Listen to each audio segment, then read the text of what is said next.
મૂળ તો હવે મારા ભાઈઓને બધા બહેનોને પહેલાં તો મેં સાંભળ્યું ફોન નથી પણ ઘણા બધા ફોન ઉપાડું જ છું.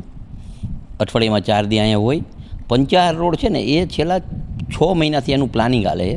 આગળ લગભગ 120 મકાન જેટલા પાડ્યા એટલે ડબલ પટ્ટી રોડ કરી. બીજું અત્યારે ચોમાસાના હિસાબે કામ ધીમું જ થાય. કામ કરે તો વરસાદ આવે તો સિમેન્ટ ધોવાઈ જાય, સિમેન્ટ ધોવાય તો વળી તમે મીડિયાવાળા લખો. એટલે જે અત્યારે કામ હાલે ધીમું થોડુંક હાલશે ચોમાસામાં, અને એ રોડ એવો રોડ થશે કે જે રવા પર રોડ થયો એવો રોડ થશે. બીજું એની માંગણી છે એ સાચા કે આગળ જે તોડ્યું હતું દબાણ દૂર એ દબાણે દૂર થઈ જાય. એકવાર રોડ થઈ જાય પછી બાજુમાં 1 મીટરના બ્લોક નાખી દેશી અને પછી જેનું પણ દબાણ હશે ને એ દૂર કરશી. અને કાનાભાઈ ધારાસભ્ય ફોન ઉપાડે છે, દેખાતા નથી, ખોઈ નથી ગયા એવું નથી. આ બધાય કામ કરવાના છે અને સારામાં સારા કામ થશે. પણ અમારું કામ છે એ સારું થશે, નબળું નહીં થાય. અને એ રોડ થઈ ગયા પછી તમે પણ એમ કહેશો કે સારું થયું, પણ અત્યારે ધીમી ગતિ હાલે હું સ્વીકારું વરસાદના હિસાબે. આજુના સિંગલ પટ્ટી રસ્તામાં અમે આ સૂચના આપી દીધી છે.